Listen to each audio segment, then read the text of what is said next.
We will now move on to the next step of our SoC example of our full RTL2GDS flow. And this section, section 5.4, is moving on to Innovus. So we finished synthesis and it's time to move to the physical domain. So we'll start Innovus and we're going to use the minus stylus to start the stylus common UI type of interface. You can also do it with the old style, the legacy mode, but I'm going to show everything in stylus common UI, which is the kind of newer type of commands that Cadence provided several years ago. Of course, we start with setting up our project definitions, so we discussed this in a previous video, our project root with all of our folders and our different types of tickle arrays that have our main variables inside, and we can look at everything that we're defining inside our debug text file. Now we're going to read our project definitions with the whatever our top level name is, .defines.tickle file. And we're going to read in our library definitions. We're going to do that for the technology, for the standard cells, for the SRAMs, IOs, and any other IPs that we're integrating into our design. They're going to fill up these tickle arrays with different data. The SRAMs and IO defines will include things like paths to the libs, lefts, and etc. And they're going to have names of the PG pins, the power ground pins, and more things that we're going to be using throughout the design. So we're kind of abstracting away the actual names of all these things and the paths to our files using these variables that are inside generic tickle arrays. So we are now at the stage of post-synthesis and ready to go into our place and route stage. So we will of course start with loading Innovus, and we have to add the minus stylus flag to have it be in the common UI mode. And so Innovus will now load. And after Innovus is loaded, I will go into our Innovus.tickle script, which is what we are going to be working with. So in the Innovus.tickle script, I'm just going to set my my window to be the right size for the recording. And then I'm going to start with setting the design top level. And we saw that our top level is called LP RISC 5 top. Okay. And our run type that now is going to be PNR for place and route. Our debug file, we're going to give it the same name, debug.txt. And we are going to source our procedures file. Okay, then we can start with our start stage. So we're ready to start with our start stage, and we're going to read in our defines file, our technology file, that's the general technology for this run.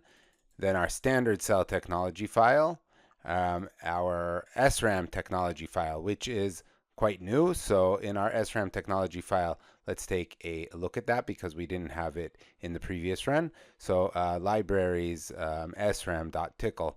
What we have in here, and we saw this during the synthesis, we have the mux size of the SRAMs, the size of the SRAMs, and the flavor of the SRAMs. And what we saw, we have 16384 by 32 SRAMs of HD type, and we have both with MUX32 and MUX16. So these two lists are going to be iterated over, which we do over here, and we're going to go into the paths that we have, MEM, Gen, M16, and M32, and the names that we have down there. So this is just a little script that I made it to be easier to read in all the lefts and libs and so forth. And we add the lefts and libs of each flavor that we have of SRAMs that we've compiled to the all lefts, all WC libs, all TC libs, and all BC libs variables inside the tech files array.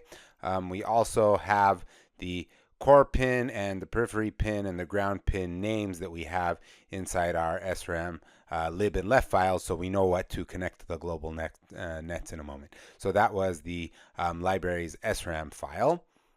And then if we are in a full chip, and that's what we are exemplifying here, we are going to load our IO technology tickle file. So I will run that, and just let's take a look at that for a moment. So inside our IO technology file, we also go and we find our worst case, typical case, and best case libs, where the lefts are and where the other type of stuff is.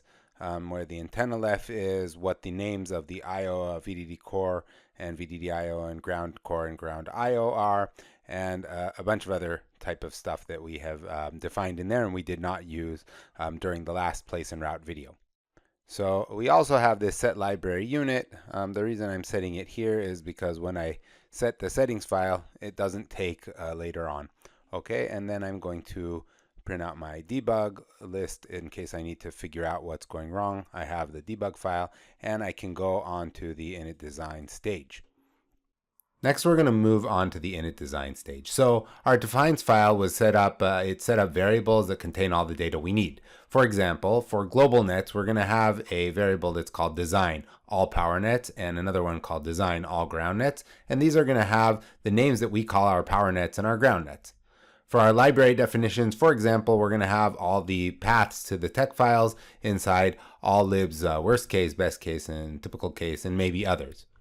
For our lefts, we're going to have all of our left abstracts defined inside tech files, all lefts. And we're going to also have a pointer to our post-synthesis netlist inside design post-syn netlist. Okay, so we have all of this defined inside these abstracted away kind of definitions of variables, and we can move on to the init design stage where we need to actually provide these things to Innovus. So we have different types of variables or settings inside Innovus that accept these, or DB settings. So init power nets and init ground nets are the global nets, and we're just going to give them all power nets and all ground nets that we defined beforehand. Read MMMC is going to create our analysis views, and things like all the libs are going to be defined inside the MMMC file that we created. Read physical is going to read in the tech left and the left abstracts, and it's very simple. We just have to give it the tech files all left. Read netlist is going to read in the post-synthesis netlist, and again here we just need to give it the variable that we already defined here, design post-syn netlist. All of this stuff is processed once we run the super command init design. So we set up these things, and then we just run init design, and all these things get processed. So in the init design stage, what I'm going to do is set up my MMMC basic run, or my init design run. I need my ground nets and my power nets. So I have I've set up in my defines file the all ground nets and all power nets, which are going to now include the ground and power nets of the IOs. The IOs, as we can see here, just have the same ground net that's connected to everything, but on the other hand, I have a special net for VDD IO, which is going to be called VDD IO. So I will have to connect that. So I'm defining it already here as a global net. Okay, so I'm going to set DB on those two guys. And then I'm going to suppress some messages and read the MMMC file, which is basically the same as we had before. The MMMC file, of course, now is going to have the libraries of the all libs variables, which is going to have the libs for the SRAMs and the libs for the IOs as well, which we did not have in our previous run. Okay, now we're going to have our lefts, and again we're going to read physical the all lefts, and that's going to have the lefts of the IOs and the SRAMs, which we did not have in our simple example. Okay, so it's going to read that, and it seems that everything was read okay. There may be all kinds of warnings and so forth. I suppressed a lot of them, but you should really look at them. However, remember that you are getting these lefts usually from some sort of a vendor, and probably these have gone through checks that they're okay, the different warnings that you get. Okay, now we are going to read the netlist, and our netlist is saved from our synthesis, so we can look where that is. And again, it's over here at lp-risc5top.postsyn.v in the export postsyn directory. And so we'll just go and read the netlist. So we're going to read the netlist. And it's going to maybe tell us a bunch of things here, because there are these special IOs inside, but this is okay. I mean, again, you should go over this. And there's just the final part over here. It says that we have 5,914 modules. We have 20,000 standard cell instances, 68 pad instances, and 4 macros. The 4 macros are the 4 SRAMs. The pads are the pads that we imported over here. So now we have a initialized design hierarchy. After init design, we can actually see the design structure with the design browser. So we're going to open up the design browser and see this. What do we have inside here? We have various levels of the design that are divided into several categories. The first category would be terms. So terms are the ports or pins, terms is short for terminals, of the current hierarchy that we're standing on. So it's really easy to see what the inputs and outputs and in-outs to this design hierarchy are. Nets are all the wires that we have at this hierarchy, and nets connect to all kinds of gates and so forth. Standard cells are actual standard cells that are instantiated with this hierarchy. So at first there might not be a lot of these unless we define them inside our RTL. But at the end, we're going to have on our lower level hierarchies lots and lots of standard cells defined inside here. H instances, or hierarchical instances, are instances that were not flattened during synthesis. So this can be for all kinds of various reasons. Either we specifically told it to during synthesis, or depending on how we wrote our RTL and so forth. Blocks are hard IPs like SRAMs that are instantiated within this hierarchy. Pads are IO cells that are instantiated within this hierarchy. So the tool is going to know what a pad is for like an IO cell versus an SRAM or some other type of block, and it's going to differentiate between the two. And finally, we have PG pins. PG stands for power ground. This is going to come up a lot inside Innovus. And so these are the power ground pins of this hierarchy. And we're going to check in a minute with our global net connection that we actually connected VDD and ground and so forth to our PG pins at every level of hierarchy. We can traverse the connectivity using the design browser. So each term and standard cell or block or pad pin is connected to a single net, and the net is going to connect to whatever drives the net and the entire fan out of the net. And we can do all kinds of things by nicely, traversing the connectivity using the design browser. It's an easy kind of way to go and follow different types of signals. So each net, again, is connected to one or more terms or standard cell block or pad pins. And again, usually we're going to have one driving pin and several fan out to each net. And if we open up our UI, we can go into the design browser over here, and we can see that our design already has a bunch of different things. So we have all the terms. Those are the external pins that we have. We have a bunch of nets already on the top level, which are also the pins. We have only one standard cell over there, which is a buffer that was put in our top level by the synthesizer, and we have hierarchical instances that we saw in our basic overview of the Verilog structure. So we have the IO ring on the one hand, which has 68 leaf cells, which are the pad cells. Okay, so we have all these pads. Those are the external pads, and we have which have inside them the different pads. So this is the type of cell, and this is its instantiation. Okay, and whoops, and we have so that's the IO ring. Okay, and we also have this LP RISC 5, which has inside it a bunch of H instances. That the main one is most of them are these RCCGs, which are just these clock gates that were automatically created by the synthesizer, and inside we have all the standard cells and so forth of this ID stage, which it decided for some reason to put as another hierarchical instance. But we also have 19,000 standard cells over here of all kinds. Okay, and the terms of this are the external pins of this level. So these are the hierarchical instances. So we see that our design is indeed loaded now that we passed our read Verilog stage. Okay, so going back here now, we can run our init design. What that is going to do is a lot of things. It's going to go basically and process the whole MMMC file, the lefts, the libs, the SDC, and so forth. And so that is a super command that's going to do a lot of stuff, and we have to make sure that everything is running correctly. So it's going to go, it's also going to look at the different extraction files and so forth that we have inside here. And it ran through that, and it gave us a list of usable buffers and a list of usable inverters and delay cells and all kinds of stuff like that. And it seems like it passed without any trouble. So our design is now initialized. Okay. After init design, we can source our settings file, okay, which has a whole bunch of different things inside, different settings that I set up by default. And we have the EnICS default cost groups command, which is going to set our reg to reg, into reg, reg to out, and so forth. We're going to now discuss path groups. So it's common practice to categorize timing paths into 4 groups, and we discussed this in a previous video. So first we have the reg-to-reg group. So everything that's inside our current module, we have a register, we have some sort of combinatorial cloud, and we have another register. And there are many timing paths that go from all the input registers to the output registers. So these are considered reg-to-reg. And the entire design is inside our block, including all of the clock that goes to it.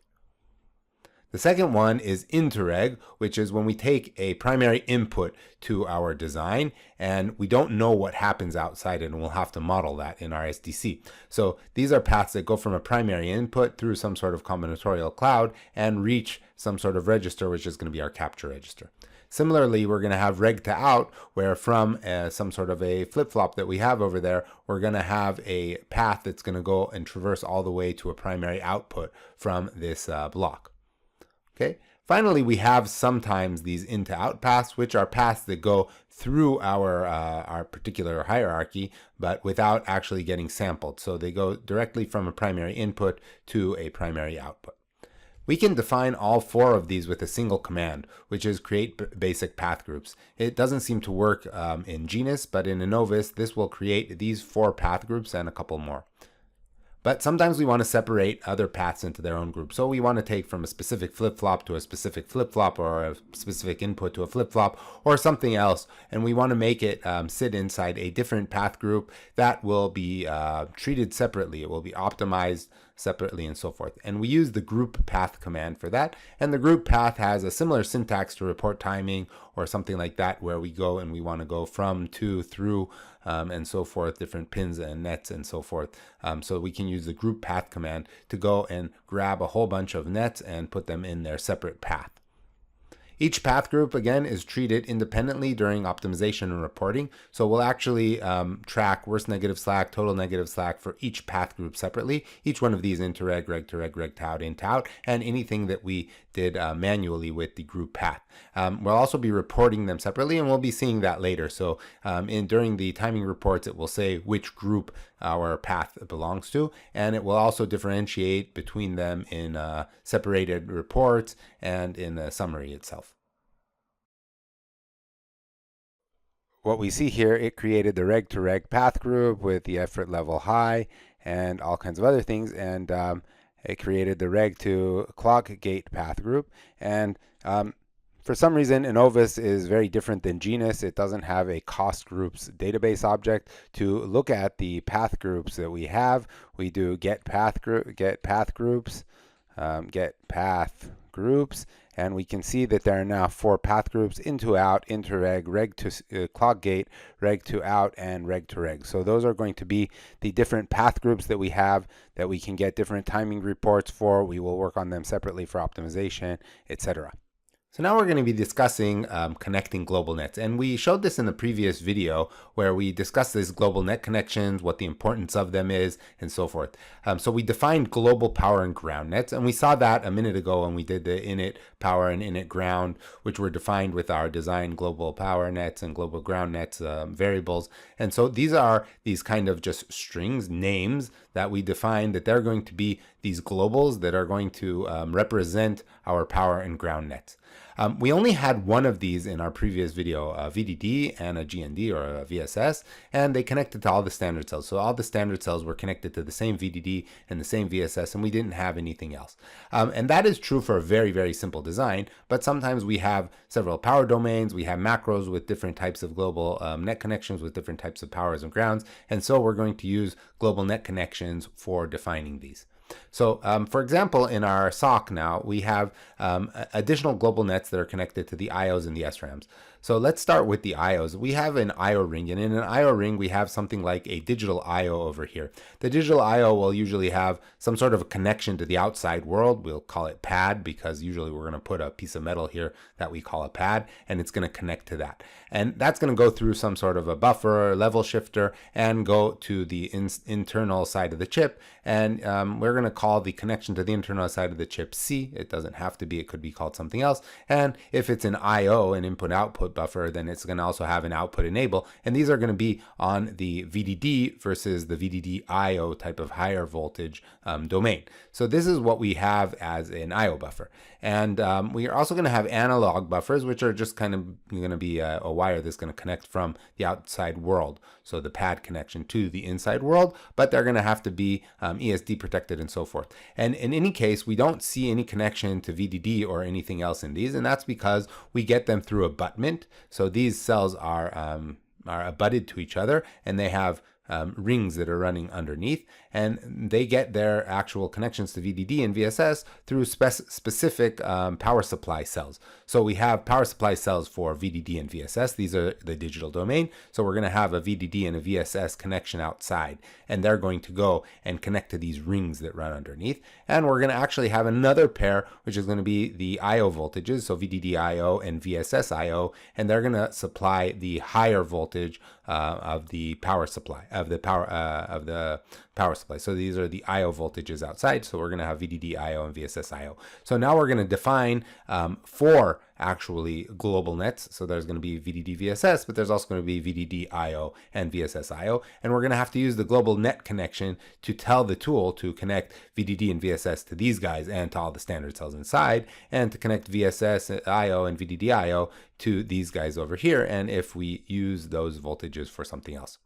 So that's one type of global net connection that we'll see here already, but you can do many of them. Another type that we'll see here is with SRAMs that's very commonly found. So in SRAMs, we often have two separate voltages, a voltage for the core of the SRAM, what the cells are supplied by, and a separate one for the peripherals. So maybe we're going to be using one of them at a higher voltage and one at a lower voltage. Maybe we're going to shut down one of them. Sometimes we're going to keep the core for retention and maybe turn off the peripheral VDD to save power and so forth. So they're going to get separate connections. It's not going to be VDD and VSS. Maybe they're going to be, PVDD and MVDD or something like that. And we're going to use this global net connection to connect these types of pins as well. So remember that we should use the design browser to actually check that our global net connections work. And we're going to show that now, how we look at this type of a thing. Now we are back at the stage of connecting the global nets. So in the global nets, what we are going to do first is connect standard cells to VDD and ground, or actually anything with a big VDD and a big VSS is going to connect to our global nets that we called little VDD and little VSS. So let's do that, and we will see what we get here. And we can see, since we did minus verbose, it connected 20,295 pins to ground and 20,295 pins to VDD. And then I can go back to my design browser over here. We may need to refresh the design browser with a Control R. But then if I go, for example, to this standard cell that we saw in the top level, it has the PG pins on it. And in the PG pins, we see there is VDD, which is connected to VDD, and VSS, which is connected to ground. However, I do want to show you something else. So if I go into my H instances over here and I go into the IO ring and then I go into my pads, what I have is a pad over here like the clock input, which is a digital input pad. And we see that there are no PG pins over here. And that's because in this standard cell library, in this IO library, the PG pins are not exposed to the outside world in the left. And so therefore, I don't see the names of the PG pins. They are actually hidden below and they are abutted by through the ring underneath. However, I do have the VDD and VSS type of pads, so such as this VDD core 37. If I look at it, it does have PG pins on it, and it has a PG pin called VDD, which is connected to VDD, and that is good. So my connect global nets command automatically connected it because its name was VDD, and I told it to connect all VDD pins to small VDD, which is my global net. However, I also have these VDD IOs, and VDD IO, its PG pin is called VDD PST in this standard cell library, and we see it is not connected to anything. And that is because I need to go and I need to explicitly connect VDD PST to some global net. And the global net that I want to connect it to is called VDD IO. Okay, and so what I'm going to do, that is actually this command over here, and then I'll go over the next one. So if I'm in full chip or macro, what I'm going to do is I'm going to connect global net IO VDD. If I look at that, it said 8 new power pin connections were made to GlobalNet VDD IO, and then I can go back to my design browser and I'll do Control R to refresh it. And now I see that this VDD PST is now connected to VDD IO. Okay. However, I jumped forward, and the reason was such. So I believe if I go into here, I will have blocks for, and my blocks are these wrappers of these SRAMs, and the wrappers, they it took away the other levels of the wrapper, and it actually kind of pasted the instance names one after the other during synthesis. But I now have the entire interface of that SRAM, and it has the PG pins over here. And the PG pins of them are called VDD-CE, VDD-PE, and VSSE. None of those are connected to any power or ground rails. And I have to go and I have to connect these with connect global net commands. So this is very important to point out, because they are not, the VDD of the SRAM here is not called VDD, and the ground is not called VSS or GND. It is called something different, and therefore I have to explicitly connect them. And so therefore I have these commands over here, so I'm going to run them. And what did I see happen? It says, first of all, 4 new power pin connections were made to GlobalNet VDD, 4 new power pins connections made to GlobalNet VDD, and 4 new power pin connections to ground. And I will go back to my design browser now, and again I will refresh with a Control R, and I see now that VDD-CE was connected to VDD, VDD-PE to VDD, and VSS E was connected to ground. And so that's what I wanted, and I have to make sure that everything was connected correctly, or else I'm not going to have any power and ground connections to my macros. Other things that we'll run into in a minute will also fail if I don't do that, but just make sure that you do it. I do want to point out another thing. So this is connect global net to the IO ground, and when I run that, it's going to say 0 new ground pin connections were made to global net ground, and that's because our previous ground, this one, sorry, not that one, this one over here already caught the ground connections to the pads, because they had the same name as the standard cell pins, and that's why they were already connected. So I believe now that everything is connected, but you really should go over all your macros and make sure that they're connected to the right things. Another thing is that if you have different power domains with different voltages and so forth, the connect global nets are going to be really important to make sure that you actually have the correct global voltage connected to each power domain.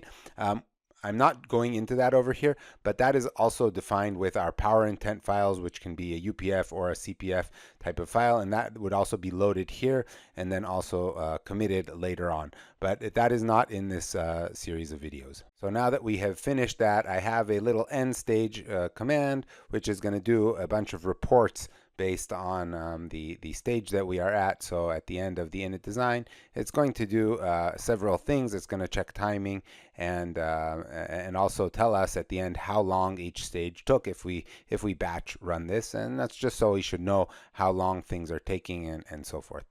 So as we see, this stage took us 13 minutes during this recording of the video. And we also can see a summary of the timing reports at this point. Timing reports at this point are not very interesting, I would say, but we do have, we see that we have positive slack on everything, and we're only looking at setup because we don't have much information about, we don't have any information about the clock, and therefore we don't have information to do hold checking.